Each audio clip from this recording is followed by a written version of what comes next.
Bismillahirrahmanirrahim. Assalamualaikum warahmatullahi wabarakatuh. Alhamdulillah.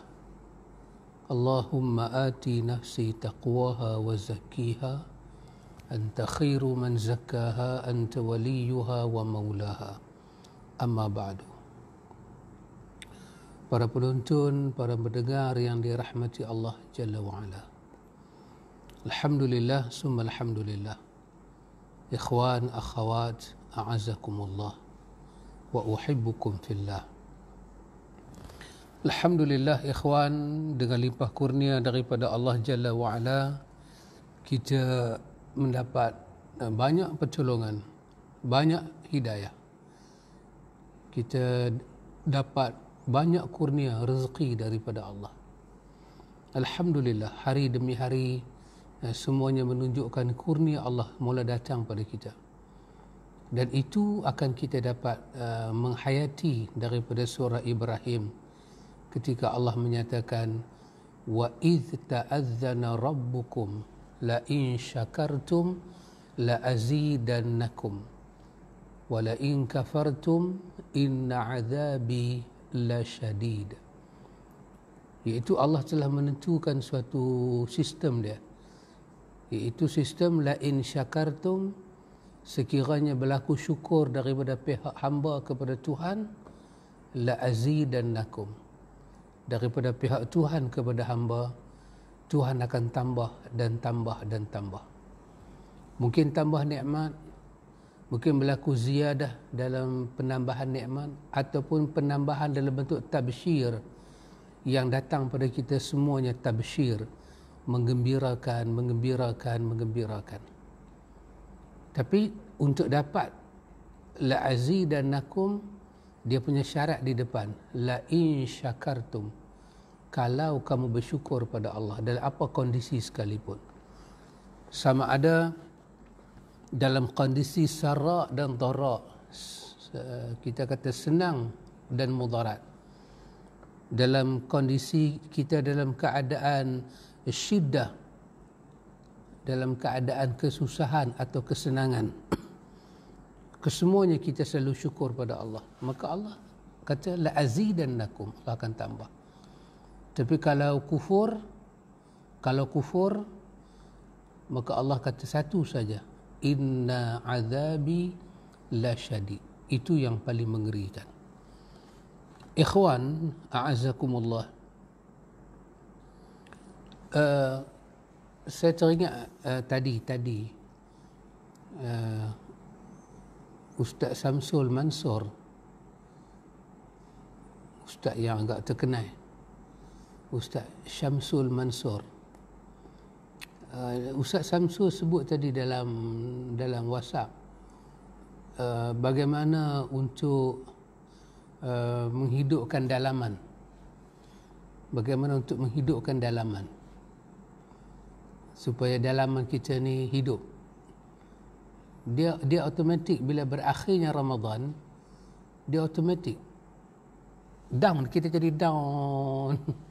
Ramadan ni memang betul dia mubarak, dia ada keberkatan, dia ada rahmat, dia ada nilai tasyakur, nilai kesyukuran, dia ada nilai ibadat. Memang kita rasa berkat Ramadan tu. Bila habis Ramadan, sementara nak pulih balik, kita jadi down, kita jadi ni dah puasa 6, nak habis puasa 6 tu pun jenuh bercinta, dia down, dia jadi lemah. Tu Ustaz Syamsul kata, macam mana kita nak dalaman, kita nak bagi hidup dalaman. Dulu ada satu orang bertanya, Ustaz Samsul ni seorang ahli hikmah yang besar. Dulu satu orang bertanya, satu orang yang disebut oleh Imam Ghazali dalam Ihya Imam Ghazali, satu orang yang terkenal dengan nama, seorang ulama terkenal dengan nama Fatah Al-Mawsili. Fatah Al-Mawsili, satu hari Imam Ghazali cerita, dia kata, dia mungkin dia mengajar lah, dia kata kepada orang ramai, Fatah Al-Mausili, dia seorang mausul. Dia kata, alaysal marid idza muni'a at-ta'am wasyarab wad-dawa yamut. Dia kata dalam kelas dia kot, dia kata, tuan-tuan, dia kata, bukankah kalau orang sakit, bukankah orang sakit tu kalau kita tahan, kita tak bagi dia makan, kita tak bagi dia minum, kita tak bagi dia ubat, dia mati? Fatah Al-Mausil tanya. Jemaah yang ada jawab, dia berkata qalu bala, dia berkata ya, memang macam tu. Bahkan memang macam tu, memang itu yang akan terjadi. Fatah Al-Mausili kata, dia kata kadzalikal qalb. Dia kata demikian itulah masalah hati manusia. Iza muni'a anhu al-ilmu wal hikmah thalathata ayyam yamut. Dia kata demikian itulah hati manusia. Kalau kamu tahan daripada hati kamu itu, ilmu tak masuk, hikmah tak masuk. Dia kata tak lama, dia kata 3 hari cukup. Maka dia kata cukup 3 hari. Hari keempat hati kamu mati. Macam mana orang sakit tak dapat ubat, tak dapat makan, tak dapat minum, dia memang condemn terus. Macam itulah hati kamu. Kenapa? Kerana Imam Ghazali kata, dia kata walaqad sadaqa fa innal ghida'ul qalbi al-ilmu wal hikmah wa bihima hayatuhu kama annal ghida'ul jasadi at-ta'am. Imam Ghazali kata memang benar, dia kata memang macam tu. Iaitu dia kata yang bagi rida, yang bagi rizaul qalbi, yang bagi hati kita hidup, yang menghidupkan hati ialah ilmu dan hikmah. Dengan dua inilah ilmu kita boleh hidup. Seperti mana jasad hidup dengan makan, dengan minum, maka hati hidup dengan ilmu dan hikmah.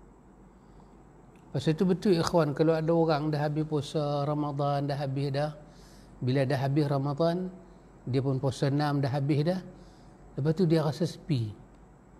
Dia tak dengar nasihat agama, dia tak dengar ayat-ayat Quran dibaca, ditafsirkan, dia tak dengar hadis-hadis Nabi, dia rasa down. Itu betul, itu adalah sifat hati. Yang tak betul ni apa dia? Dia tak dengar tu, dia tak rasa apa. Yang tu tanda hati dia masalah. Hati dia ada masalah. Jadi alhamdulillah ikhwan, di atas suasana apa sekalipun, para ulama selalu bagi nasihat pada kita, jangan tinggalkan ilmu, jangan tinggalkan para ulama yang salihin. Kalau kita kenal di satu tempat itu ada majlis ilmu mengajar Quran dan sunnah, kita nak pergi ke situ, tak ada masalah apa, tak ada mudarat apa, tak ada halangan apa, kita pergi. Dan kita kenal mana-mana para ulama yang salihin. Satu dia ulama, kedua dia salihin. Ada juga orang salih yang tidak ulama, dan ada juga ulama yang tidak salih. Dia ada dua sekali, dia ulama dan dia salihin. Maka sebagaimana jangan tinggalkan majlis ilmu, maka demikianlah jangan tinggalkan para ulama yang salihin. Alhamdulillah ikhwan, kerana di situ ada perkara-perkara yang menghidupkan hati kita. Alhamdulillah. Ikhwan, di akhir daripada ayat surah Ali Imran, di akhir daripada ayat surah Ali Imran, ayat 200, ini satu yang menarik. Allah Subhanahu wa taala menyebut tentang ya ayyuhalladzina amanu sabiru wasabiru warabitu wattaqullaha la'allakum tuflihun. Allah menyebut, wahai orang-orang yang beriman, bersabarlah kamu dan tingkatkanlah kesabaran kamu dan tetapkanlah pendirian kamu dan bertakwalah kamu kepada Allah. Mudah-mudahan kamu beruntung. Mudah-mudahan kamu berjaya. Allah kata, ya ayyuhalladzina amanu sabiru, wahai orang-orang yang beriman, Allah perintah kita sabar. Hasan Basri kata, umiru ayyasbiru ala dinihim alladhi irtadahu Allahu lahum wa huwa al-Islam. Hasan Basri kata, Allah perintah kita untuk sabar. Untuk sabar di atas agamanya Allah redha ini, agama Islam. So kita duduk dalam Islam, mati dalam Islam, apa jadi pun dalam Islam. Pasal itu Islam dikaitkan dengan ilmu, Islam dikaitkan dengan sunnah sangat penting. Sebab dia menyatukan hati kita. Kalau kita jadi seorang Muslim yang tak tahu apa tentang Islam, tak tahu apa tentang sunnah, maka jiwa kita cepat berubah. Kalau kita jadi Muslim yang tak tahu hal tauhid, rububiyah, uluhiyah, asma' dan sifat, ibadat kita tu dia macam tak duduk dalam acuan yang kukuh. Jiwa kita tu dia cepat goyah. Kenapa? Kita jadi Muslim yang kosong.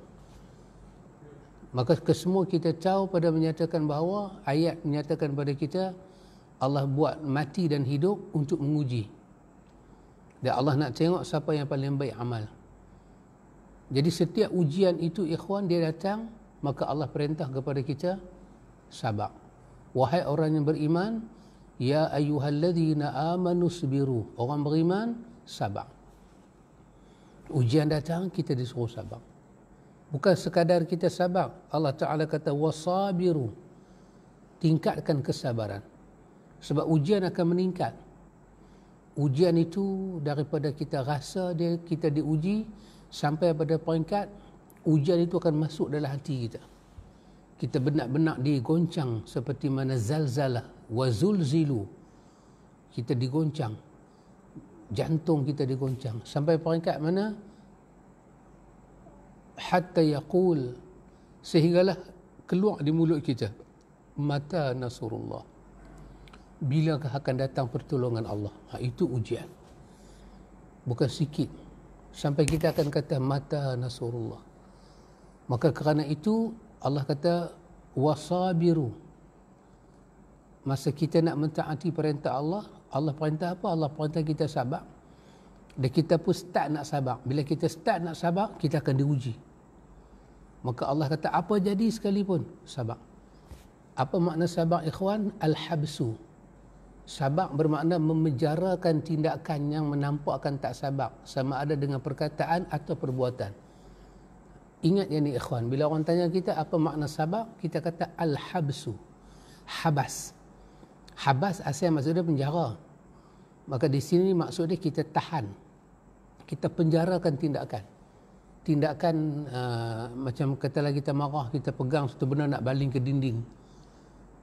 Kita marah, kita genggam tangan kita, kita tumbuk ke satu tempat. Yang tu nama dia kita bertindak. Kita menunjukkan, kita bagi suatu respon kepada kemarahan. Al-habas ini maksud dia kita tahan yang tu. Tahan. Jangan keluarkan tindakan menunjukkan kita tak puas hati. Tahan. Kalau tangan rasa nak capai, nak baling sesuatu, jangan capai, jangan baling. Al-habs. Tahan. Mulut nak cakap sesuatu kerana marah ataupun kerana diuji, tahan.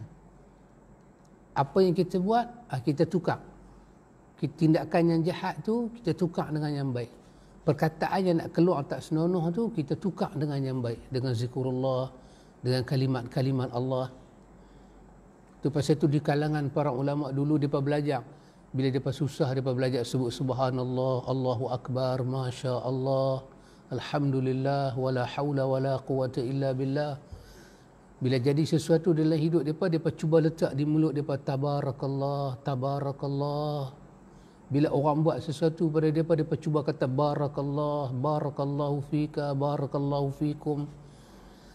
Itu semua dibuat untuk mengganti perkataan-perkataan yang boleh menjadi wakil kepada sifat tak sabar. Hasan Basri kata Allah perintah kita sabar. Lepas tu Allah Subhanahu Wa Taala suruh kita gandakan kesabaran. Kita ni ikhwan ada dua musuh. Satu musuhnya nampak, satu musuh tak nampak. Musuh yang nampak kita tahulah di kalangan jin dan manusia, yang jahat, yang nama musyrik, yang nama kafir, yang nama munafik. Itu semua di kalangan orang Islam. Tapi ada juga musuh yang tak nampak. Siapa dia musuh kita yang tak nampak? Itu syaitan, iblis. So apa dia nanti buat pada kita? Mereka akan bertindak sesuatu pada kita. Tindakan mereka pada kita itu, agama minta kita sabar. Jangan takut. Bila berlaku lagi, gandakan kesabaran kita. Jangan kita jadi fed up, jangan kita jadi down, jangan kita kata cukup dah lah, masa sabar aku dah habis dah. Jangan. Allah kata wasabiru. Allah kata sabar lagi. Sabar lagi. Kenapa? Kerana ujian tak habis lagi. Warabitu. Ini kalau merujuk orang yang berperang, Allah kata duduk di situ, duduk di perbatasan negeri. Jangan lari daripada medan pertempuran, jangan jadi bacul, jangan tunjuk kebaculan. Isbiru wasabiru warabitu. Perintah sabar, perintah tingkatkan kesabaran, istiqamah dalam kesabaran kerana ujian mula datang, dan jangan berganjak, jangan lari. Macam orang nak larikan diri dia daripada satu masalah, dia bawa diri dia ke tempat lain. Dia rasa dengan pergi tempat lain dia tak ada masalah. Lari daripada masalah tak boleh. Hadapi masalah. Masalah dihadapi. Cara menghadapi masalah itu berbagai-bagai. Tapi warabitu, duduk di situ. Jangan lari daripada masalah. Jangan bawa diri kita kononnya saya nak keluar daripada masalah. Dah. Duduk di situ. Hadapi masalah, selesai masalah. Warabitu. Allah Ta'ala kata kamu tunggulah di perbatasan negeri kamu. Kalau ini kamu boleh buat. Allah Ta'ala kata wattaqullah. Allah kata bertakwalah kepada Allah. Sudah ada sabar, campur dengan takwa. Ada sabar, campur dengan takwa. Seperti kata Abdullah bin Mas'ud, isi kepada takwa itu, mukh dia ni apa? Yang ada dalam isi dia. Macam tulang, kita ada tulang, izam, kita ada tulang. Benda yang duduk dalam tulang tu mukh. Tulang.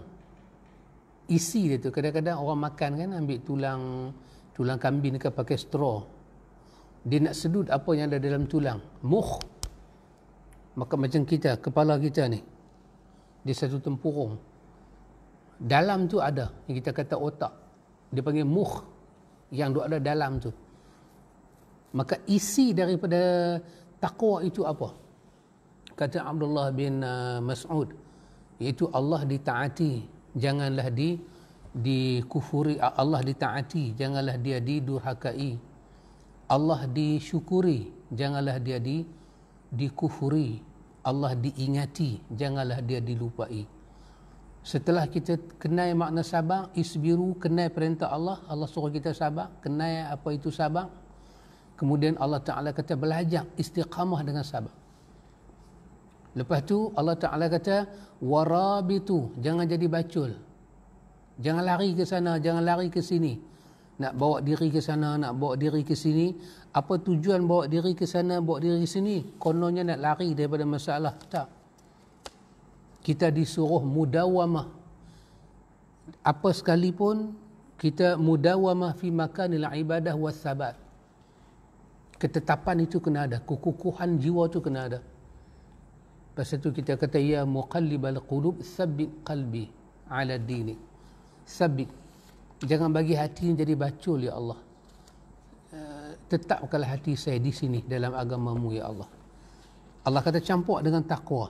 Sabar, campur dengan takwa. Di ujung ayat Allah kata la'allakum tuflihun. Allah kata mudah-mudahan kamu menjadi orang yang beruntung. Kalau dalam terjemahan Melayu dia kata untung. La'allakum tuflihun, qad aflahal mu'minun, sama. Beruntunglah orang yang beriman. Tapi untung di sini apa maksud dia, ikhwan? Tentulah maksud yang pertama, kita akan mendapat habuan yang besar di hari akhirat. Tentu dah. Tapi kalau di dunia ni kita dapat apa? La'allakum tuflihun. La'allakum tuflihun ini aflah. Kita menjadi orang yang aflah. Orang yang mana, ikhwan? Itu yang kita baca dalam kita punya buku itu. Kita baca malam raya last sekali, iaitu hidup dan kejayaan.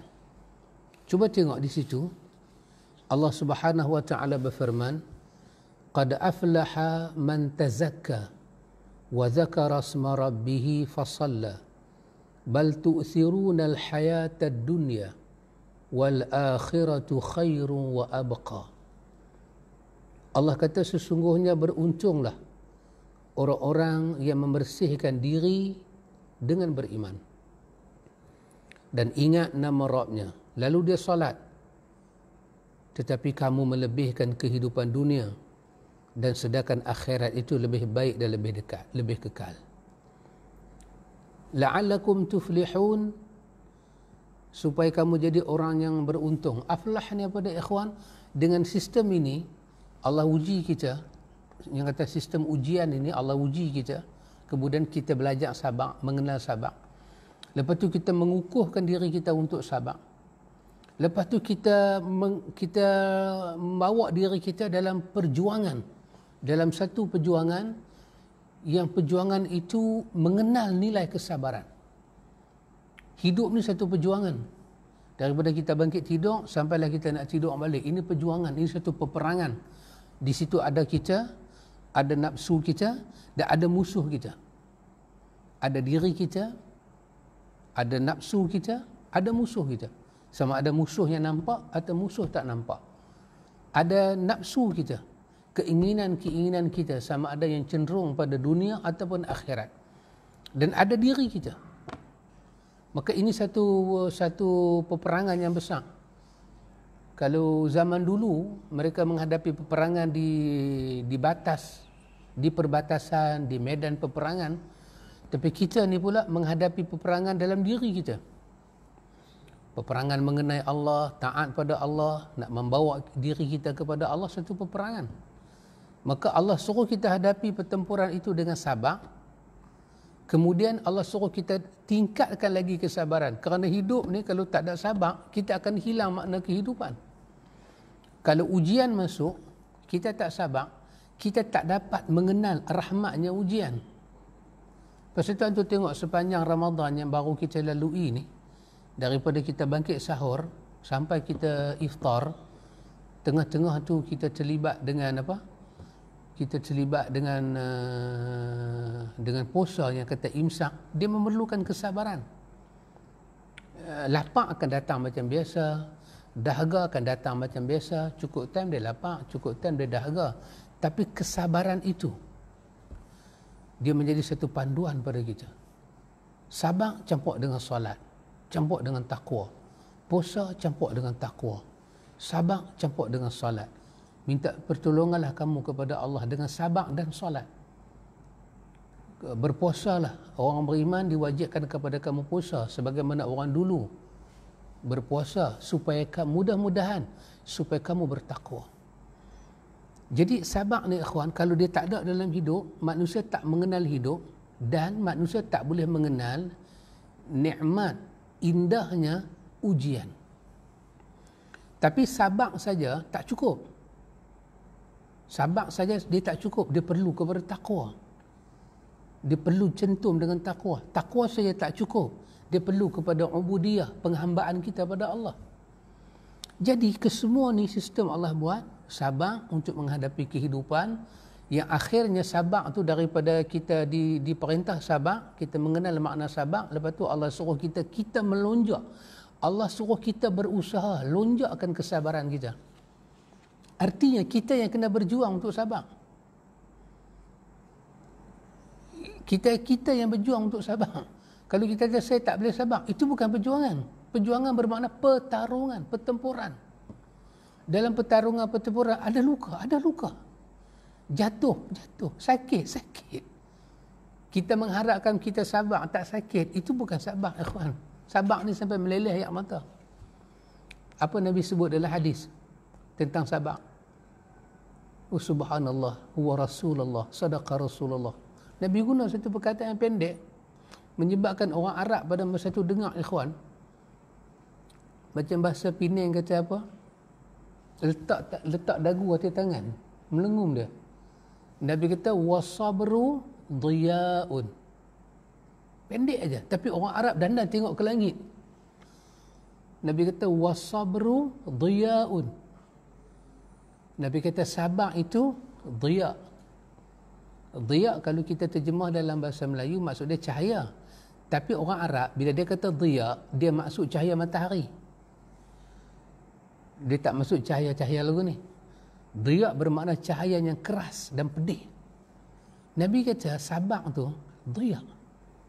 Bila kamu sabar macam kamu kena cahaya matahari. Pedih. Sakit. Tengok kain baju di luar. Matahari berapa juta kilometer dengan dia. Kering kain tu. Lepas tu kita pergi pegang kain tu, panas. Wasabru dhiya. Pasal tu dia datang warabitu. Pasal tu dia datang ayat wasabiru. Orang beriman belajar, kamu diperintah bersabar, kenal makna sabar. Lepas tu Allah kata wasabiru, gandakan, angkat, lonjakkan diri kamu, tambahkan kesabaran, tingkatkan kesabaran.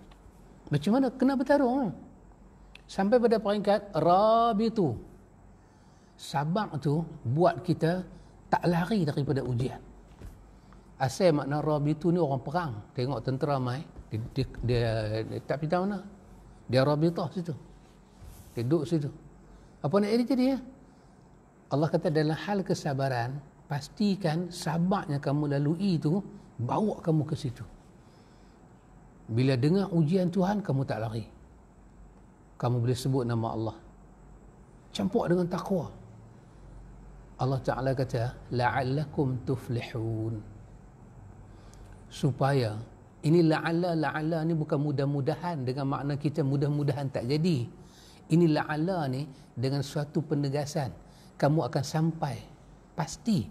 Kalau kamu buat benda ni, kamu sabar, kamu belajar sabar, tingkatkan kesabaran, sehingga kesabaran itu membawa kamu kepada suatu barisan yang kamu sanggup duduk di situ, bertahan di situ. Macam mana orang berperang bertahan, luka lah, sakit tapi lari tak sekali.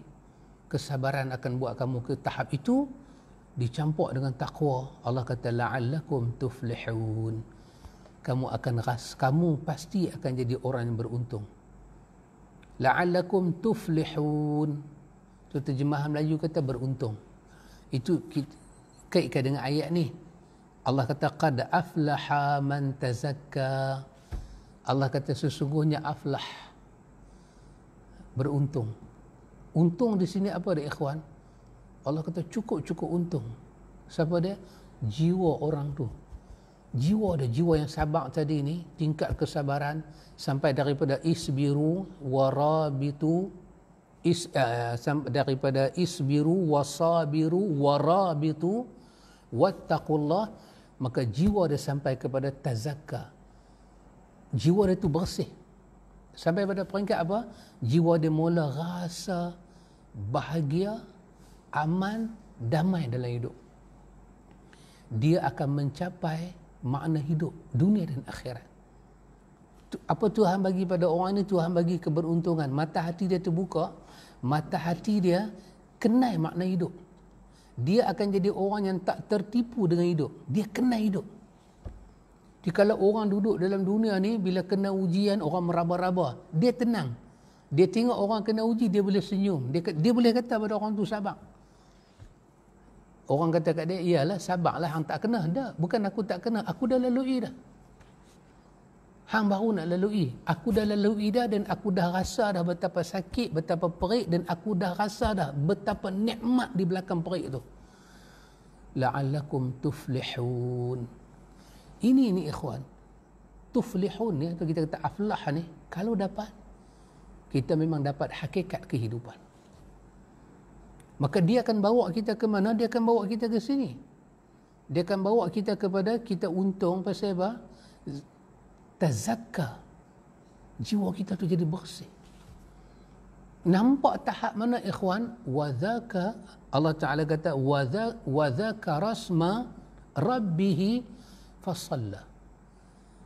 Dia kalau ingat ke Tuhan dia, wadzakara, diingat ismu rabbi, nama-nama Tuhan dia, fasalla, sampai pada peringkat ingatan dia kepada Tuhan dia tu, dia sebut nama Tuhan dia, membawa dia rapat pergi pada Tuhan dia, dia sujud. Dia berbeza orang tak kenal makna sabar. Orang tak kenal nilai sabar. Orang yang tak dapat menghayati di belakang ujian itu ada apa. Dia tak dapat. Pasal tu kalau suruh dia sujud, kalau suruh dia berdoa, kalau suruh dia istiqamah, kalau suruh dia tingkat kesabaran, dia rasa benda tu apa yang membantu hidup. Tak, dia tak nampak. Dan orang ni semayang. Bahasa yang kita pakai pada ikhwan, kita kata makam mereka berbeza ikhwan, sangat-sangat berbeza.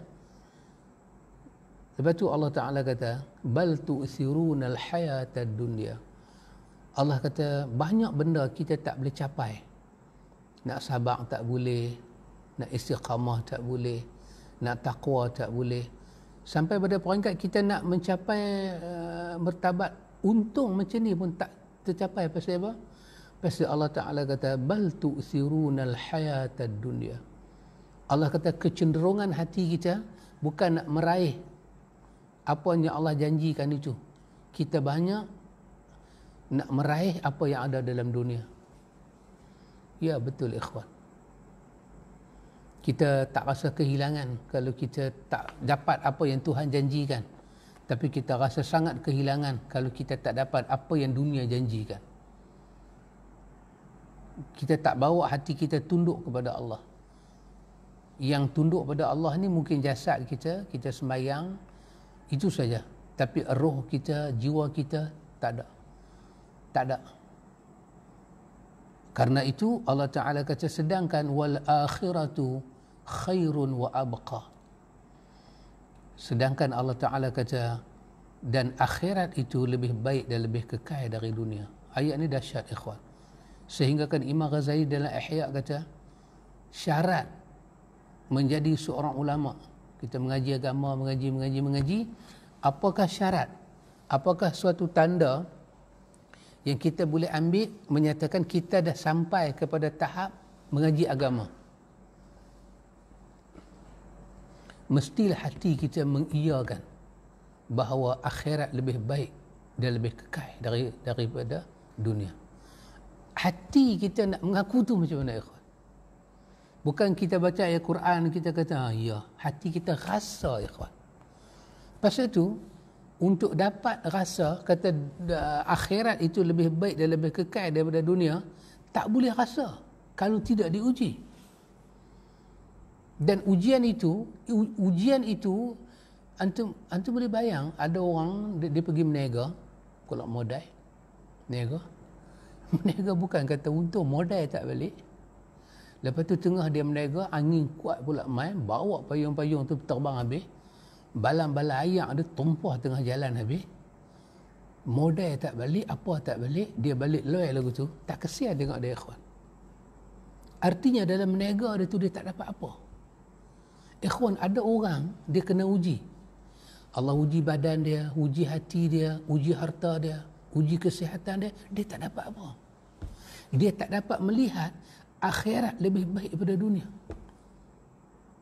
Allah bagi ujian pada dia, Allah nak mata hati dia terbuka. Kata dengan Allah uji kamu lagu ni, yang mana uji ni hanya ada di dunia, akhirat tak ada. Nama dia sakit, nama dia susah, nama dia tak cukup makan, nama dia duit tak ada, cuma di dunia saja. Dan perit ni kita tanggung benda tu, di akhirat tak ada. Supaya dia boleh nampak, bilalah aku nak pergi akhirat. Ya Allah, akhirat betul ya Allah, akhirat lebih baik, akhirat ni bukan tempat sengsara. Tapi mata hati dia tak terbuka. Lepas satu ujian Allah bagi, lepas satu ujian Allah bagi lagi, Allah bagi lagi, dia tak jadi macam kawan tu. Alladzina idza asabatuhum musibatun qalu inna lillahi wa inna ilaihi raji'un. Dengan perkataan ni saja ulaika alaihim salawatum min rabbihim wa rahmah wa ulaika humul muhtadun. Ujian membawa pada rahmat, ujian membawa mereka kepada petunjuk, ujian membawa mereka kepada kebaikan. Maka bila kita diuji, kita pasal itu dalam hadis Bukhari, hadis yang kita dah baca ada 30 hadis jalan 30 hadis sahih itu tentang panduan kehidupan tu. Hadis Bukhari, Nabi kata man yuridillahu bihi khairan yusibhu anhu. Kalau Allah nak bagi orang tu jadi baik, Allah nak bagi hati dia jadi baik, Allah tambah uji pada dia. Cuma lah ni kita tak tahu kenapa kita kena sabar ketika diuji. Kita duk ingat kata kena sabarlah, sebab kalau tak sabar nak buat apa lagi? Dah. Sabar itu adalah kunci membuka mata hati kita untuk melihat perjalanan lebih jauh. Sabar itu adalah buah pertama, benih pertama untuk kita naik kepada makam rabitah di akhir ayat tadi itu, rabitu, untuk melihat betapa benarnya wal akhiratu khairun wa abqa. Dalam Al-Quran Allah kata fala yusaddauna anha wala yunzifun. Orang yang masuk dalam syurga ni pening kepala pun tak ada, sakit kepala pun tak ada. Ya, ramai orang bila dia sakit kepala dia ambil ayat ni lah, duduk picit kepala. Fala yusaddauna anha wala yunzifun. Dalam syurga Allah Ta'ala kata yang jenis sakit-sakit kepala ni tak ada. Yang merning-merning biji mata ni tak ada. Tak ada. Dalam surga tak ada. Artinya surga tu khairun wa abqa. Khairun wa abqa daripada apa? Daripada bal tu'thirunal hayatad dunya, daripada dunia yang kamu buru tu. Oh ya Allah, ikhwan. Kerana itu untuk sampai ke situlah kita disuruh, Allah perintah kita, tapi tengok perintah Allah tu ya ayyuhallazina amanu, wahai orang-orang yang beriman, iman dulu. Iman dulu. Sebab orang tu kalau ada iman, dia boleh menghayati sabar, dan sabar tu bawa nilai pada dia.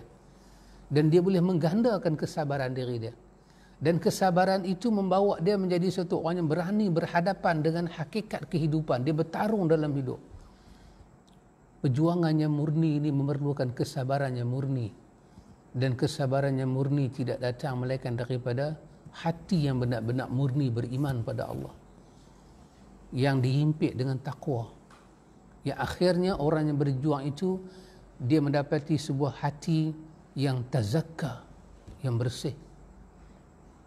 Hati bersih sampai pada peringkat dia berubudiyah kepada Allah. Itulah hasil dia. Ubudiyah kepada Allah itu sangat mendamaikan jiwa dia. Situ Allah kata, wahai orang yang beriman, ista'inu bis sabri was salah, innallaha ma'as sabirin. Orang beriman minta pertolonganlah kepada Allah dengan sabar dan salat. Sabar dan salat. Minta tolong pada Allah dengan sabar dan salat. Allahu akbar, ikhwan. Lepas itu, apa yang orang sabar kena buat? Dia mendekatkan diri pada Allah, sebut nama Allah, menghayati makna sabar, reti makam sabar, reti kemuliaan sabar, dan tahu kata dia ni berada dalam situasi apa. Dahsyat. Lepas itu, ikhwan, Allah Ta'ala mengajak kita supaya kita mendapat erti apa dia, ikhwan? Erti sabar. Ada suatu perkara yang para ulama kita sebut,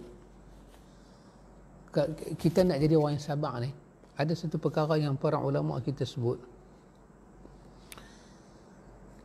Dia orang kata, ini perkataan para ulama lah, kita nak setuju pun boleh, kita tak setuju pun boleh.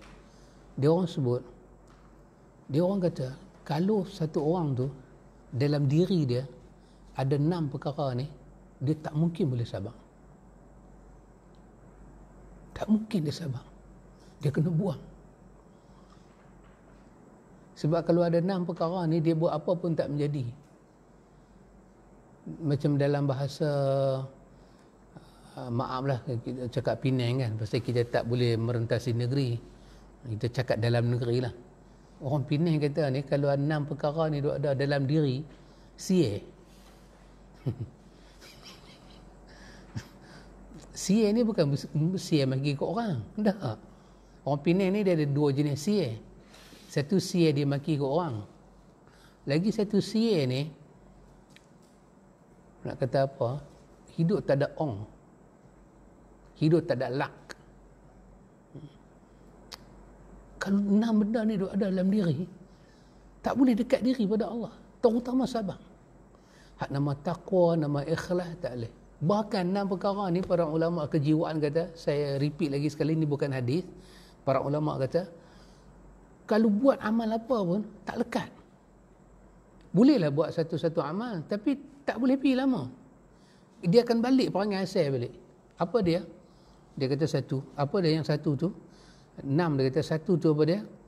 Ishtighalu bi'uyubil khalqi. Bila satu orang tu dalam diri dia ada kesibukan mencari aib orang lain. Ishtighal, dia sibukkan diri dia bi'uyubil khalqi. Apa dia? Duk cari aib makhluk lain. Dia ni kalau tengok orang, dia tak boleh tengok pada angle yang baik. Komplain dia. Dia berkeluar daripada orang tu benda yang uyub, benda yang menjadi aib orang. Macam mana dia nak sabar? Macam mana dia nak dekat diri pada Allah? Kalau itu hati perut dia. Satu. Yang kedua, ulama kita kata, qaswatul qalbi. Hati dia tu kerah. Hati dia tak lembut. Qaswatul qalbi ni apa dia ikhwan, kalau dia berdoa ke Tuhan, dia tak boleh menangis. Dia tak boleh kenang dosa dia. Dia tak boleh kenang silap dia. Qaswah. Hati dia dah jadi kerah. Macam mana dia nak sabar? Yang ketiga, ulama kata hubbud dunia. Kalau dia terlalu sayang dengan dunia, apa dia nak buat? Sebab banyak daripada arahan-arahan yang ada dalam Quran supaya kita ni melebihkan akhirat. Tapi dia kalau hubbud dunia. Yang keempat, kata para ulama, kalau dia ini satu orang yang qillatul haya, tak ada malu. Habis Kalau dia hilang malu, macam mana dia nak sabar? Dia kena satu masalah, dia melenting macam mana? Manusia ni kadang-kadang dia nak melenting tu, dia nak mengamuk tu, malu tu buat dia tak respon tu. Tak apalah, sabar. Kita tahu dia kira silap, cashier tu kira silap. Tapi market dia kira silap. Baki tu RM1, tapi dia bagi kita 6 kupang. 4 kupang je lah. Tapi kalau kita tak ada malu, apa kita kata? Inilah orang Melayu berniaga. Nak kaya macam Cina. Sanggup menipu orang. Marah. Tapi kalau dia malu, 4 kupang je, dia malu. Dia tak kata apa. Tak apalah. Kalau Allah nak tentukan tu bahagian sedekah aku kat dia, tak apa. Aku sedekah dia 4 kupang. Allah bagi kat aku 400. Tapi kalau qillatul haya, malu tak ada. Ataupun sikit sangat malu, tak boleh sabar ikhwan. Yang kelima, kata para ulama, tulul amali. Panjang angan-angan. Dia ni bukan satu orang yang merancang, angan-angan panjang. Angan-angan panjang. Dan yang keenam, kata para ulama, zalimun la yantahi. Dia ni satu orang yang sangat zalim, dan zalim dia sendiri tak ada stop. Kalau nak benda ni duk ada, buat apa tak jadi ikhwan? Terutama dalam hal melibatkan urusan kejiwaan. Antum bayang macam mana nak dekat diri pada Allah kalau hati ni selalu tengok aib orang. Dia tak nampak aib dia. Ada ulama salaf, orang tanya kat dia, orang kata, Tuan, bagilah nasihat sikit. Dia kata, aku lebih suka berada di pihak menerima nasihat daripada suka bagi nasihat. Orang ni kata kat dia, Tuan, kami datang nak minta nasihat daripada Tuan. Dia kata kat dia apa? Dia kata, hampa bagilah nasihat kat aku. Dia tak mau bagi nasihat ke orang. Sehingga kan dia kata, memang agama ni adalah nasihat. Tapi dia kata, untuk jadi seorang yang bagi nasihat pada orang, dia kata susah. Kenapa? Kerana masa kita bagi nasihat pada orang, ada satu ujian. Ni macam saya duk bercakap, ustaz-ustaz bercakap, ada satu ujian kebatinan. Apa dia, ikhwan? Masa terutama bila kita bagi nasihat pada satu orang yang kita rasa orang depan kita ni bermasalah. Dia ada satu ujian apa dia masa tu. Dia kata kalau hang tak pandai jaga, halusnya mainan iblis ni, dia datang, masa kita bagi nasihat, iblis tutup mata hati kita melihat aib kita. Dia buka seluas-luasnya mata hati kita lihat aib orang depan kita. Masa tu nasihat kita terlalu tajam. Masa tu kita tak nampak kita nampak dia. Dia kata, yang ni aku paling takut dalam bagi nasihat. Biarlah aku duduk di tempat penerima nasihat. Betul tak, ikhwan? Betul. Masa kita bagi nasihat pada orang, kita ni macam naik motor tutup semua. Kita dah tak nampak kiri kanan, kita pecut ke depan. Kita kata, Tuan tak kena datang sini. Tuan kena ubah ni. Tuan kena buat ni. Tuan tinggalkan yang ni. Masa kita duk kata tu, ayat kita semua Tuhan. Pemikiran kita fokus dekat dia. Seolah-olah masa tu kita ni adalah orang yang paling bersih. Dia kata, hati-hati pada pemberi nasihat. Ini dia kata, iblis tak akan biar orang bagi nasihat kepada orang lain aman dan selamat. Pasal itu dalam riwayat Muslim Nabi sebut, idza qala rajulu halakan nas fahuwa ahlakuhum. Nabi kata bila satu orang kata awaklah orang tu rosak, awaklah manusia ni rosak, Nabi kata hati-hati, yang kata orang yang rosak tu silap-silap dia hanya boleh rosak. Oh subhanallah, ikhwan. Walaupun hak Muslim sama Muslim tu 6, salah satunya bila dia datang pada kita minta nasihat, kita bagi nasihat. Tetapi kerana itu, para ulama suka kata, saya nasihat pada diri saya pesan kat diri saya kata kat diri saya. Supaya apa? Dia tak mau, dia kata tu dia nampak kawan tu ya. Dia akan ulang benda tu. Tak, dia kata kita serupa je, kita sama. Mungkin kebetulan hari ini Tuan yang merasakan diri Tuan lagu tu. Sebenarnya kita sama je Tuan. Apa yang Tuan kena buat, yang itulah saya kena buat. Dia ketika bagi nasihat pada orang, dia tak letak orang itu di tempat bermasalah dan dia tak letak diri dia di tempat orang yang baik dalam memberi nasihat. Oh subhanallah, ikhwan. Kalau kita nak istighal bi'uyubil khalqi, macam mana kita nak dekat diri pada Allah, ikhwan? Macam mana nak dekat diri pada Allah? Kalau kita sibuk, bukan kata kita duk tengok aib orang, kita sibuk masa kita habis ke situ. Kalau kita ni satu orang, ikhwan, satu orang yang qaswatul qalbi, kerah hati. Aku bukan lagu tu, aku bukan lagu ni, aku bukan macam tu, aku bukan lagu ni, hampa salah sangka dengan aku. Qaswatul qalbi.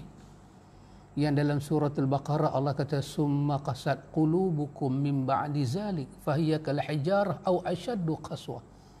Hati kamu seperti batu, kata Allah, bahkan lebih qaswah, lebih kerah daripada batu. Batu tu pun ada air boleh mengalir dan dia boleh bergerak. Hati kamu tak bergerak langsung dengan nama Tuhan. Oh dahsyat, ikhwan. Kalau kita ni satu orang yang hubbu dunia, kita ni sangat, apa saja yang kita nampak kita akan rugi dalam dunia, kita cepat jadi cemas. Macam mana dengan akhirat? Kita nak berbetul. Katalah kita ni satu orang yang tengok-tengok duit kita pelang korang, kita cemas. Macam mana kita nak bercakap soal infak, soal sedekah? Kalau kita dah cemas dah. Kalau kita satu orang jenis tak makan, kita dah jadi kalut dah. Macam mana kita nak bercakap soal nak mendekatkan diri pada Allah dengan mengorbankan, melebihkan orang lain lebih daripada kita? So orang yang fikir tentang infak ni adalah orang yang tak fikir apa? Bukan tak fikir manfaat, tak fikir islah. Apa itu gandaan untuk diri dia, gandaan. Interest untuk diri dia, dia tak fikir. Apa yang dia dapat adalah hak dia, lebih tu dia tak fikir. Barulah orang tu boleh masuk dalam dunia untuk meripik dunia ni dalam wilayah tu. Maka dikatakan bahawa sittatul asya ini, 6 perkara ini boleh merosakkan amal kita. Benar ikhwan. Jadi antum tengok, dengan kita duduk dalam Ramadan Al-Mubarak yang baru kita lalui ni, dia satu tarbiyah. Antum tengok dalam dunia kejiwaan, saja saya nak bawa diri saya dan kita semua kalau boleh tengoklah. Antum tengok dalam dunia kejiwaan, tarbiyah yang paling awal dia bawa kita apa? Tarbiyah paling awal. Dia tak ajak kita zikir Allah lagi, tak. Yang tu dah kita naik tinggi sikit. Dia nak ajak kita supaya kita ni ada jiwa dulu. Ada jiwa. Kita ni manusia ada jantung. Biar dalam jantung tu ada kehidupan. Maka benda apa yang pertama sekali diingatkan pada kita dalam dunia tarbiyah, iaitu buat baik pada mak bapak. Wa qada rabbuka alla ta'budu illa iyyah wa bil walidaini ihsana. Baik. Soalnya ikhwan, kenapa? Kita nak mendekatkan diri pada Allah, selalu para ulama kalau orang tu dekat diri pada Allah, dia akan tanya, mak ada lagi tak? Pak ada lagi tak? Saya pun heran dulu, saya apa dia suka tanya? Kadang dia suka tanya, mak nama apa? Pak nama apa?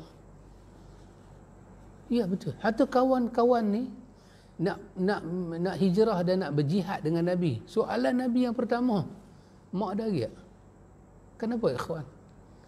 Kerana ikhwan, kalau orang tu dia tak boleh buat baik pada mak bapak dia tak ada hati. Kalau dia tak ada hati, apa yang dia nak bawa menghadap Tuhan? Kenapa dalam dunia tarbiyah jiwa dia kata demikian? Kerana ketika kita lahir ke dunia ni ikhwan, kita tak kenal Tuhan. Kita tak kenal Tuhan. Cerita yang kata kita mengaku, Allah tanya alastu bi rabbikum qalu bala, yang tu cerita di mana tu? Cerita di alam janin, alam 9 bulan kita duduk dalam perut mak kita, tak ada cerita tu. Kita duduk dalam perut mak kita makan apa, itulah kita makan. Kita menumpang dia. Tali perut dia, tali pusat dia. Kita keluar pun kita pakai dah jasa orang. Kita hidup dalam perut pakai jasa orang. Dan bila kita keluar ikhwan, kita bagi orang ni separuh hidup, separuh mati. Kita kena keluar sebelum kita sujud ke Tuhan, sebelum kita sebut nama Tuhan, ayak susu dia kita makan dulu. Kalau manusia sebegitu punya besar jasa, tak boleh kenang, hang nak syukur apa pada Tuhan? Hang nak pergi kata apa dekat Tuhan? Subhanallah, Alhamdulillah, dengan ucapan Tuhan, harap Tuhan bagi pahala yang besar. Orang ni pun hang tak reti, hang tak boleh ingat. Orang ni bagi nikmat pada hang tidak seperti Tuhan bagi nikmat pada hang. Dalam dunia tarbiyah jiwa, dia bawa ini perbandingan dia. Seingat saya lah, kita masa mula-mula nak masuk dunia ni, kita jumpa syekh-syekh dia selalu akan tanya, ayah nama apa, mak nama apa, daripada lagi. Dulu saya fikir, yalah mungkin dia nak tanya khabar kita, rupanya tak. Dia nak tahu kita ni buat baik dah ke depa. Pasal itu dalam zikir yang dia nak ajak kita ni, dia takkan ajak lebih daripada kita. Okey, dia kata, buat belajar, balik, jumpa mak ayah, minta maaf ke mak ayah. Minta ampun.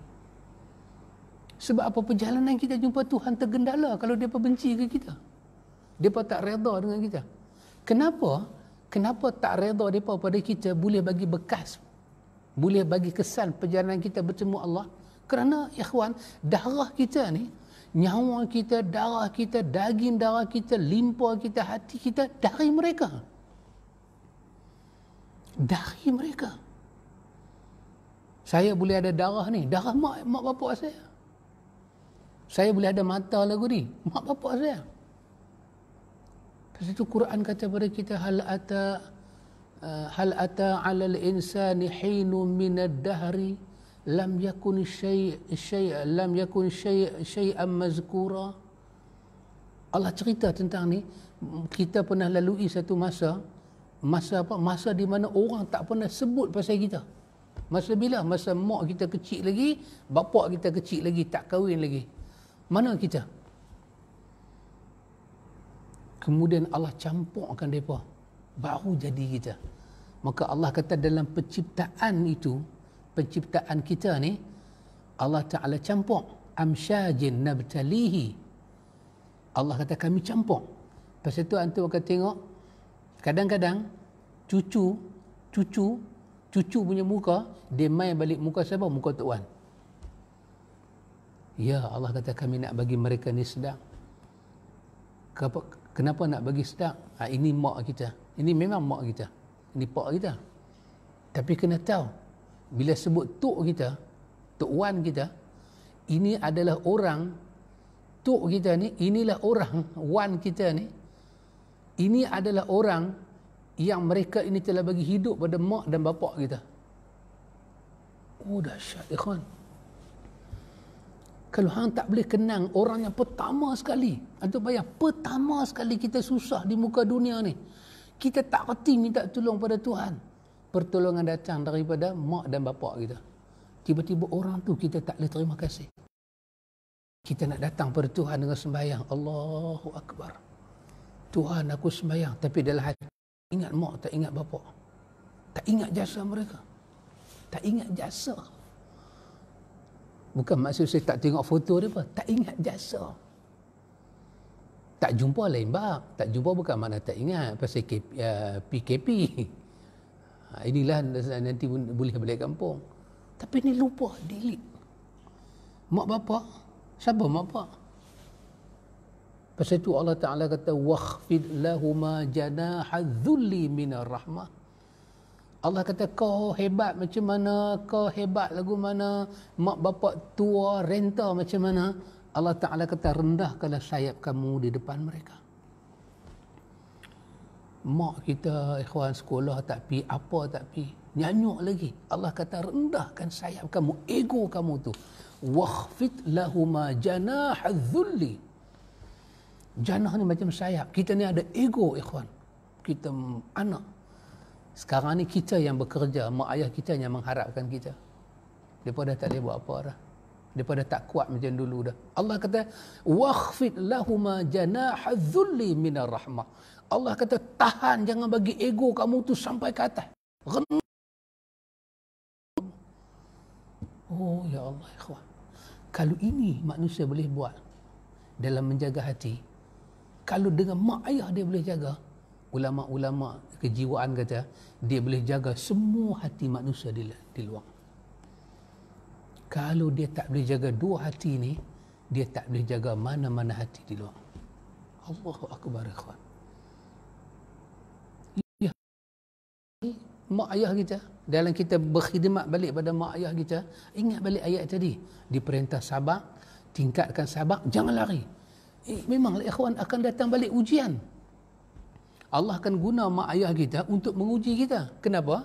Kerana Allah telah menggunakan kita dulu untuk menguji mak ayah kita. Mak ayah kita masa tu muda, bekerja, ada karier. Dengan mainnya kita ni, budak jebon sekok ni, riau tengah malam, anak riau han tidur. Beranak pandai. Bergelai lah kita. Pasal apa? Pasal kita. Dia nak jaga makan kita, minum kita, kesihatan kita, perlindungan kita.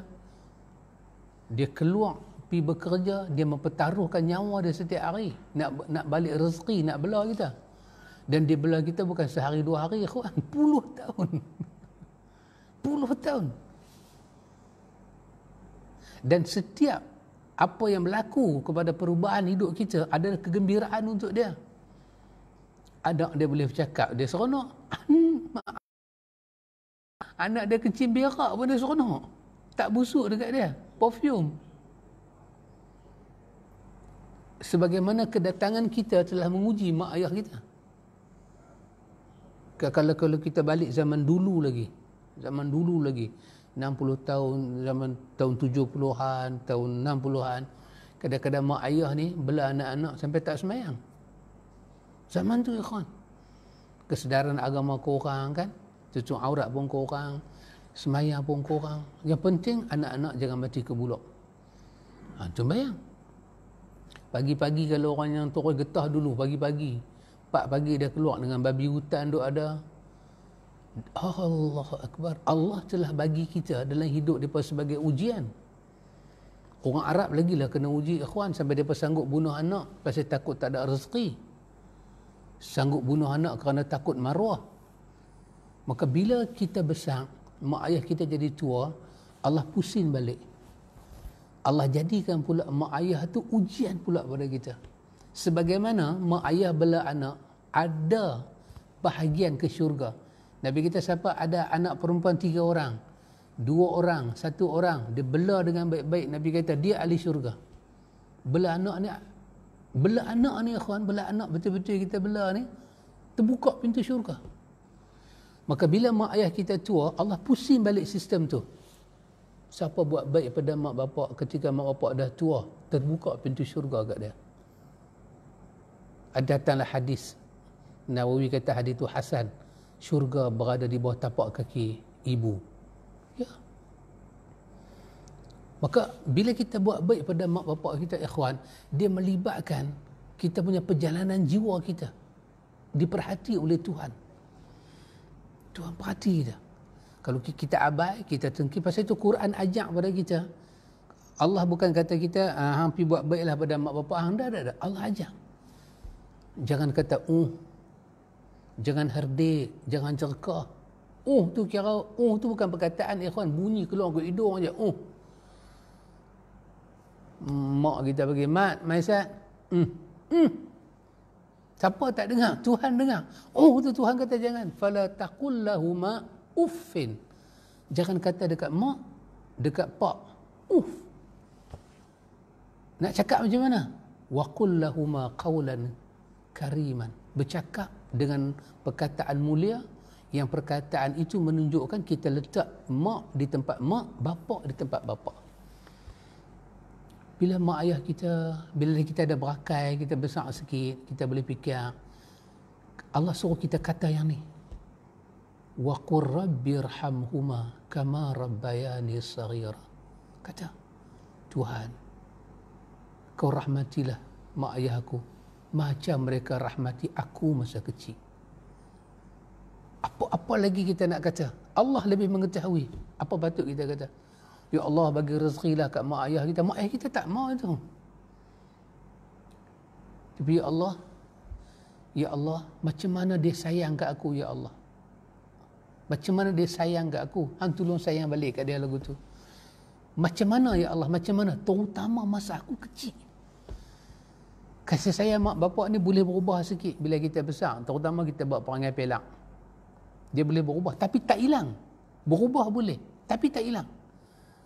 Tapi yang betul-betul dia sayang kita ni, yang betul-betul kita ni jadi buah hati pengarah jantung dia ni, kita lah racun, kita lah penawak masa kita kecil. Pasal tu Allah ambil ayat tu. Wa qur rabbirhamhuma kama rabbayani saghira. Masa aku kecil tu, Ya Allah, dia pandang aku. Masa kita besar ni, kalau dia geram kat kita, dia kata biar nak makan tak makan, mampu habis kat dia. Tapi kita kecil, dia tak kata. Ya Allah, macam mana dia sayang aku masa aku kecil. Terutama masa hari keluar daripada perut dia tu. Macam mana dia tatang aku, dia bagi susu dengan tak ada buruk sangka, walaupun aku ni penyebab dia sakit. Macam itulah, Ya Allah, hang tolong sayang dia balik. Apa dia tak bagi kat kita, ikhwan? Pendek kata nyawa, semua dia bagi. Dia bagi semua. Dan setiap peningkatan hidup kita adalah harapan dekat dia. Mak ayah kita bela kita untuk hidup. Kita bela dia untuk mati. Tak ada satu hari dia kata, Tuhan, bilalah anak aku nak mati. Tak ada, ikhwan. Kalimah mati tak ada. Tapi kita duk tengok mak ayah kita, Ya Allah, hari dia pelan dekat. Kita tak pernah kata, Ya Allah, bilalah mak ayah aku nak besar ni. Nak besar apa, ikhwan? Hari-hari dia memang, ikhwan, secara logiknya, maaf saya cakap, saya kata astaghfirullahalazim. Secara logiknya, mak ayah kita pelan tua memang pelan menyusahkan. Kenapa Allah bagi sifat mak ayah ni pelan tua, dia pelan beban kita? Kerana Tuhan nak bagi kita rasa perasaan dia masa kita kecil. Macam mana dia boleh rasa kita tak beban? Macam mana kita boleh rasa dia beban? Betul. Dia akan jadi telatah dia berubah, fikiran dia berubah, emosi dia berubah, semua akan jadi berubah. Makan minum pun akan jadi berubah. Penilaian pun berubah. Maka dalam hal kejiwaan ya ikhwan, kalau ada satu orang manusia dia boleh kenang mak ayah dia, maka dia adalah orang yang berpotensi tinggi akan capai pada makam pembersihan jiwa yang total dan fatal, sempurna. Tapi kalau yang ni dia fail. Pasal itu Allah sebut dalam surah Ali Imran, dalam surah Al-Isra, Allah letak satu nilai ayat. Wa qadha rabbuka alla ta'budu illa iyyah wa bil walidaini ihsana. Tuhan kata Tuhan telah qada pada kamu, Tuhan telah buat satu hukum dia, hukum qada dan qadar dia, ketentuan dia, bahawa kamu tak boleh sembah melainkan pada Allah dan pada mak bapak. Buatlah ihsan. Tengok bahasa Arab, dia kata ihsan, bukan kata buat baik. Ihsan maksudnya bagi perhatian, bukan bagi duit. Bagi duit tu bagilah duit, tapi ihsan lain. Ihsan tunjuk sifat, tunjuk akhlak kita. Jadi kerana itu ikhwan, kenapa hubungan mak bapak diambil kira dalam hubungan kita dengan Allah? Ya, kerana agama ni datang dengan kaedah man lam yashkurin nas lam yashkurillah. Siapa yang tak reti terima kasih kat jasa orang, dia dianggap tidak bersyukur pada Allah. Maka makhluk yang pertama berjasa dalam hidup kita mak dan bapa. Soal dulu kita kecil dia bela kita, sekarang kita dah besar, dia dah tua, dia pun dah tak sama angin dengan kita. Itu bab lain, jasa dah makan. Mak ayah kita pati lain, kita pati lain. Itulah imbak. Kita dah makan jasa dia. Kita dah keluar dah daripada lubang kehidupan dia. Oh subhanallah. Kita keluar mai. Dengan tali pusat, dengan uri berbelit-belit. Apa jadi pada kita? Mak tanggung risiko. Bila mak tanggung risiko, bapak tanggung akibat. Kalau jadi apa-apa dekat mak, bapak yang separuh gila. Punca dia siapa? Punca dia kita yang duduk dalam perut dia. Tapi tahu tak kita satu benda ya ikhwan? Tahu tak satu benda? Tengok, kenapalah kita ni kalau kita tak kenal jasa mak ayah kita bukan manusia lah. Kita ni boleh ada ya ikhwan. Kita ni boleh wujud dalam perut mak kita kerana betul-betul kasih sayang mak dan ayah. Kesepakatan kasih sayang antara mak dan ayah wujud kita. Kita tak wujud dengan kebencian. Suasana kita nak wujud tu, suasananya sangat syahdu. Suasananya sangat rahmah antara ibu dan bapa. Baru datang kita. Dahsyat ikhwan.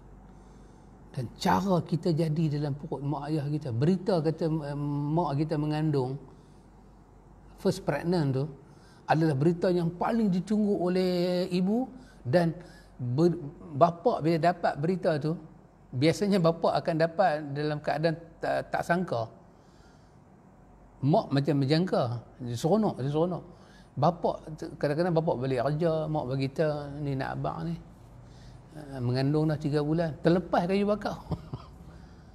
Berita kata kita ada dalam bentuk jadi tak jadi sama banyak tu, gembira. Segembira itulah orang menunggu kita hampir setahun, 9 bulan 10 hari. Bela pula kita puluh tahun. Bila kita jadi manusia, kita tak ucap terima kasih kat dia, kita tak baca doa kat dia, kita tak buat ihsan kat dia, maka kita tidak ada hati untuk menghadap Tuhan. Tuhan tak mau hati ni. Hati ni baca Quran banyak mana pun Tuhan tak mau. Dia anggap tak selesai. Tak boleh. Kalau orang tak boleh didik jiwa dia mengenang jasa mak ayah, dia tidak ada potensi memimpin diri dia. Dia tak boleh pimpin orang lain. Dan Tuhan pun tak mau dia. Karena itu ikhwan, itu adalah benda pertama dalam hal penerokaan kejiwaan menuju Allah Jalla wa'ala. InsyaAllah ikhwan, kalau pada masa yang akan datang, saya akan berkongsi lagi perkara yang kedua yang diberi perhatian oleh para ulama kerohanian dalam kita, hati kita ni menuju Tuhan. Dia ada perkara kedua, ada perkara ketiga, ada perkara keempat. Ya. Lepas tu baru kita tengok sinar aflah tu. Sinar kejayaan tu. Ya, ada soalan? Soalan. Kita tengok soalan.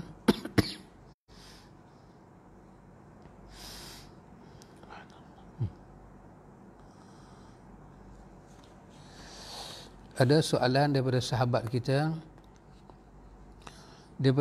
kita, saudara Ridwan Wan. Semoga Allah memberkati sahabat Ridwan. Assalamualaikum Al-Fadil. Waalaikumsalam warahmatullahi. Ada gambar di mana ada anak sujud kaki ibu. Adakah benar perbuatan itu dan dicontoh oleh para sahabat? Bukankah sujud hanya kepada Allah yang Maha Esa? Wallahu ta'ala a'lam. Allah Ta'ala yang Maha mengetahui. Semoga Allah memberi kebaikan pada sahabat Ridwan Wan.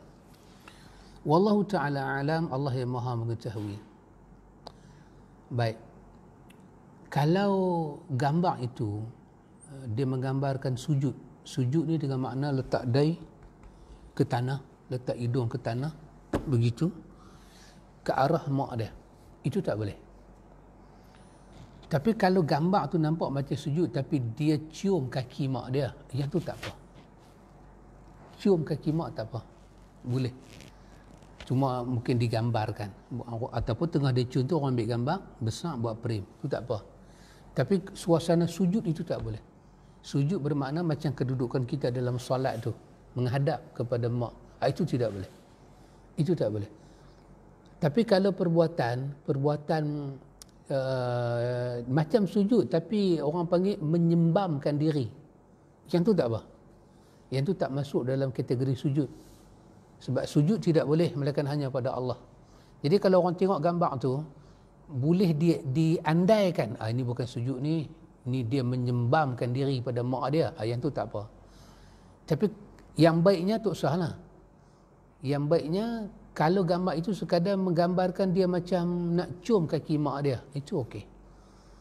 Jangan ada yang tasyabuh kepada makna sujud. Nanti andaian itu jadi macam-macam. Walaupun dari segi hukum asalnya tak dihukum.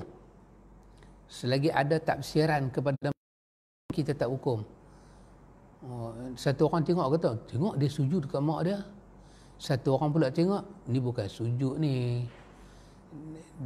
Dia merendah diri pada mak dia. Satu orang pula tengok, dia menyembamkan diri. Bila ada satu gambar, ada banyak tafsiran, maka kita tak boleh pakai dengan satu tafsiran.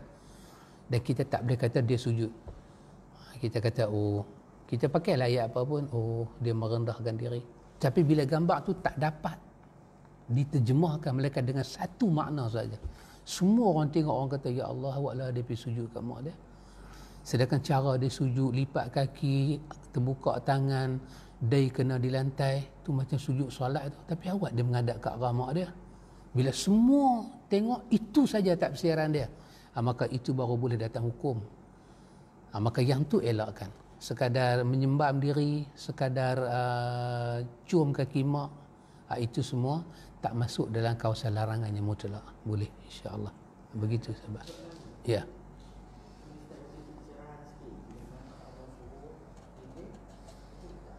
Ya.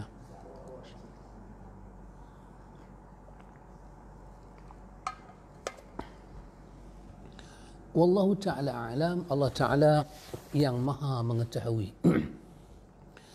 Ada 2-3 perkara yang kita kena bagi selesai dulu.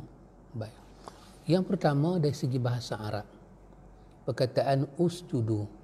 Wa qulna lil malaikati isjudu li Adam fasajadu illa iblisa aba wastakbara wa kana minal kafirin. Allah perintah para malaikat untuk sujud kepada Adam. Perkataan usjudu li Adam, sujudlah kepada Adam. Perkataannya sujud. Baik. Kalau perkataan sujud itu diterjemahkan ke dalam makna kita, makna yang kita pakai dalam syariat Nabi Muhammad, sujud itu merujuk kepada macam kita solat itulah. Tapi kalau kita merujuk kepada memang perkataan dia sujud, Tetapi perkataan sujud itu keluar dalam syurga ketika itu tidak ada syariat. Masa itu tak ada satu Nabi pun lagi. Maka syariat tak ada. Maka perkataan sujud itu, dia mungkin kembali kepada makna dia. Iaitu apa dia? Tahiyat. Tahiyat apa dia? Penghormatan. Katalah kita kata, mungkin penghormatan masa itu pun makna sujud. Maknanya, kamu malaikat hormat dekat Adam. Macam mana? Sujud.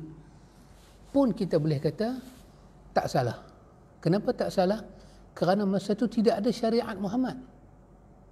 Masa itu mana ada syariat? Kita kata manusia tak boleh sujud kepada manusia. Itu syariat Muhammad. Itu syariat yang Allah turunkan di bumi. Tapi ini bukan syariat yang Allah turunkan di bumi. Ini dalam syurga. Kerana itu para ulama tafsir, mereka berbincang makna sujud.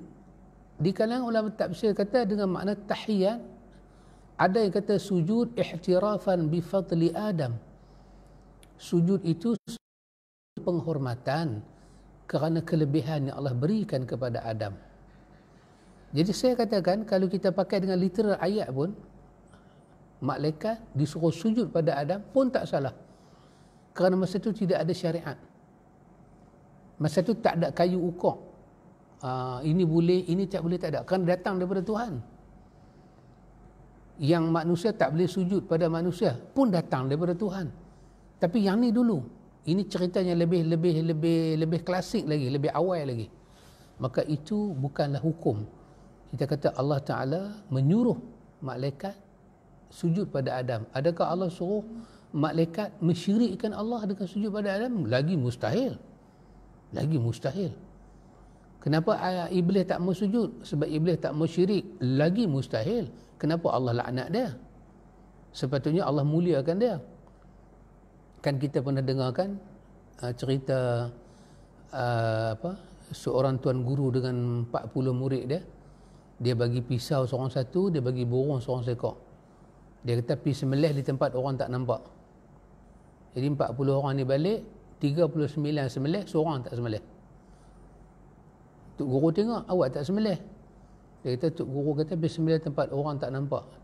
Saya pergi cari, saya tak jumpa tempat tu. Tok guru tanya dekat kawan 39, macam mana mereka ni boleh sembelih? Lepas tu Tok guru kata, pergi tempat orang tak nampak, kami tengok orang tak nampak, kami sembelih. Dia ni kata, saya tak jumpa tempat orang tak nampak. Melainkan tak mana saya pergi, Allah nampak. Tok guru dia kata apa? Hang betul. Hang pun betul, dia ni pun betul. Tetapi hang telah capai kepada makna hakikat dia. Jadi kalaulah bila Allah kata pada Adam, malaikat sujud pada Adam, malaikat sujud. Iblis tak sujud. Patut-patut Allah kata pada Iblis, betul hang Iblis. Malaikat pun betul. Pasal malaikat taat perintah. Iblis pun betul. Pasal apa? Pasal dia tak sujud, pasal dia memaham hakikat. Dah. Yang terjadinya ialah Allah kata malaikat betul, Allah laknat Iblis. Maka artinya sujud di situ bukan sujudul ibadah, tapi sujud dari segi lughah, bahasa, memberi ketundukan, tanda hormat. Kerana itu para ulama kata sujud di situ, kerana tidak ada syariat Muhammad, sujud di situ dipanggil sujud tahiyyah, ihtiraman bifadili Adam. Sujud dengan makna sujud. Sujud bermakna tunduk hormat. Macam mana tunduk hormat, Quran tak sebut. Dan saya kata tadi, kalau mungkin dengan makna sujud pun tak salah.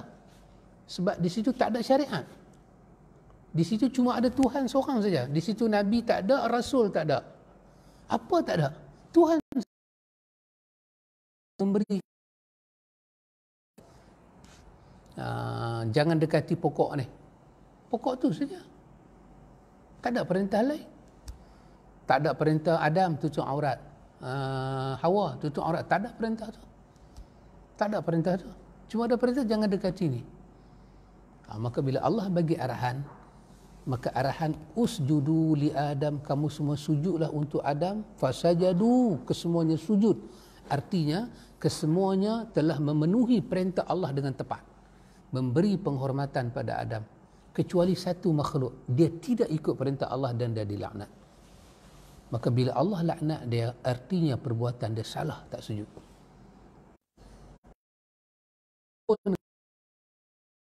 beribadat, tetapi dengan ada satu perbezaan syariat. Perkara-perkara melibatkan tauhid tak pernah berubah. Tak pernah berubah. Perkara melibatkan satu dua syarat itu mungkin ada yang tidak sama. Itu saya punya respon pada soalan itu. Wallahu ta'ala a'lam. Ada soalan lain kah?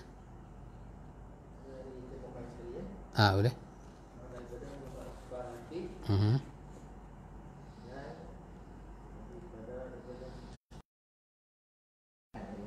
Okey.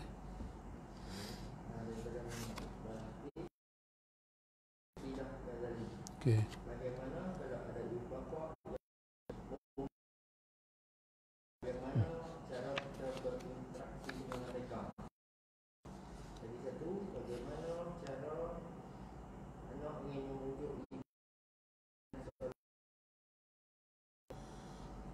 Wallahu ta'ala a'lam. Allah Ta'ala mengetahui. Semoga Allah merahmati kepada sahabat-sahabat kita yang bertanya. Sahabat Iqbal dan lagi satu sahabat apa? Asmida. Rosmida.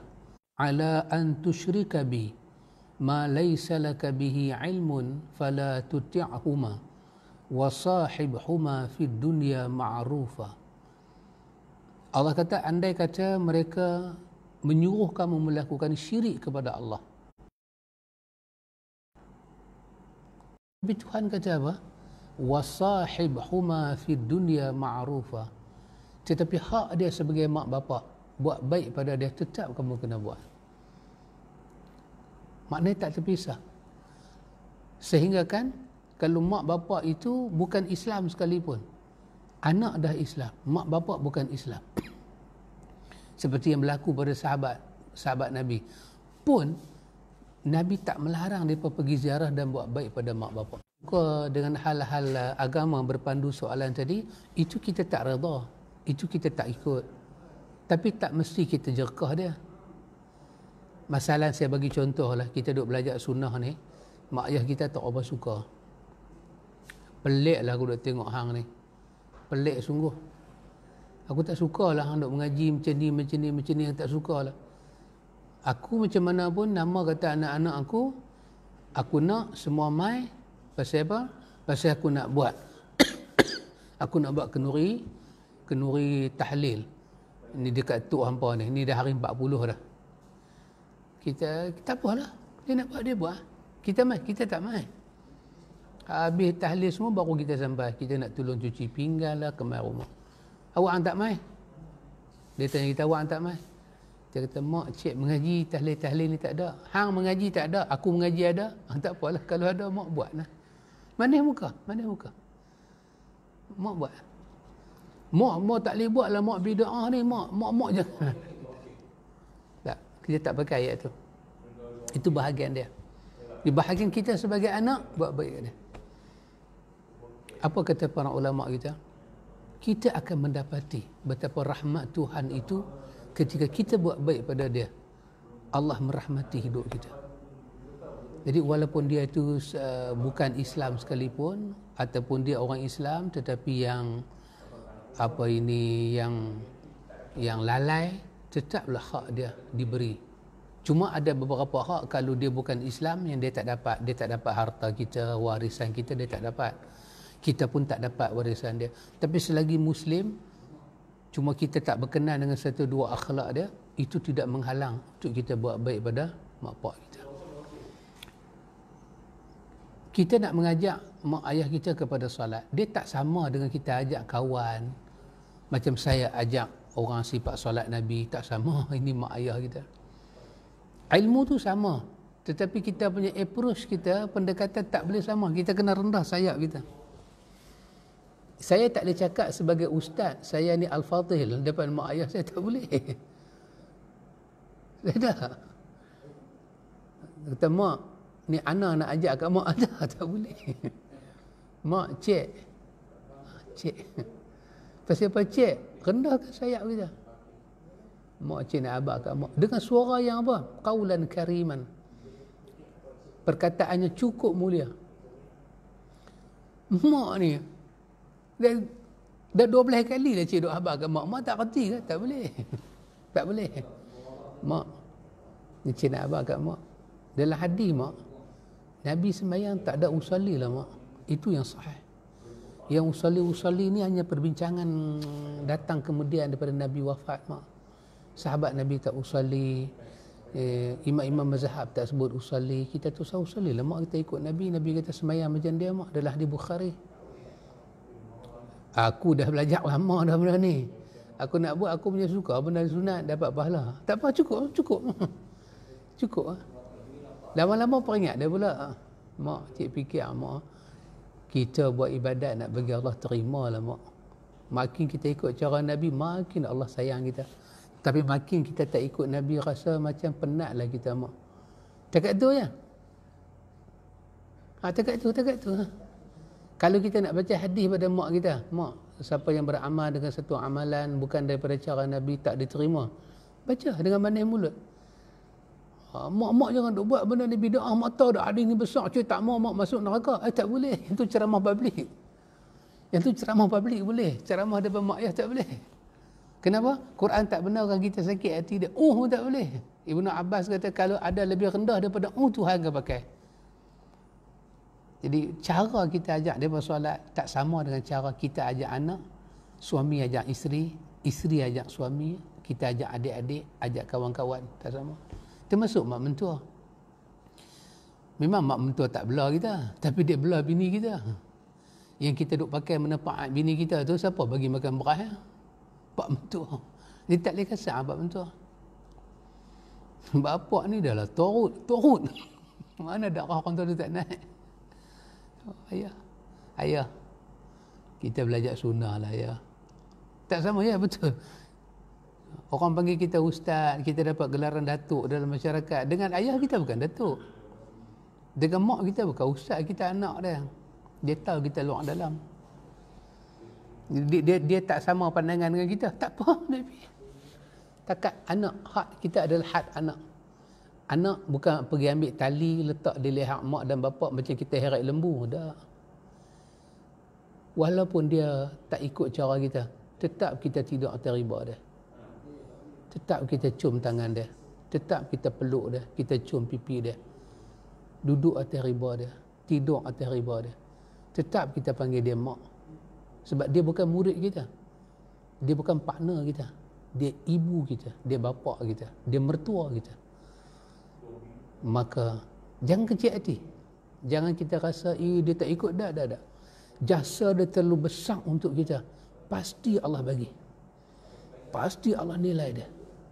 Maka kita bersabarlah di atas perkara itu. Senyumlah selalu dengan senyuman rahmat pada keduanya. Pasti Allah merahmati hidup kita. InsyaAllah para sahabat, kalau ada ruang masa lagi, kita akan berjumpa lagi pada besok ke ataupun pada lusa. Kita ikutlah kameraman kita punya time. Dia free, kita free insya-Allah. Semoga Allah merahmati kita. Syawal masih ada. Siapa yang belum puasa 6 boleh puasa 6 lagi. Siapa yang dah selamat, alhamdulillah, summa alhamdulillah. Masih ada puasa-puasa sunatnya lain. Semoga Allah memberkati kita dunia akhirat. Salam sayang, salam rindu saya pada semua sahabat yang lama dah kita tak berjumpa. InsyaAllah kita boleh berjumpa balik. Subhanakallahumma wa bihamdika asyhadu an la ilaha illa anta astaghfiruka wa atubu ilaih. Assalamualaikum warahmatullahi wabarakatuh.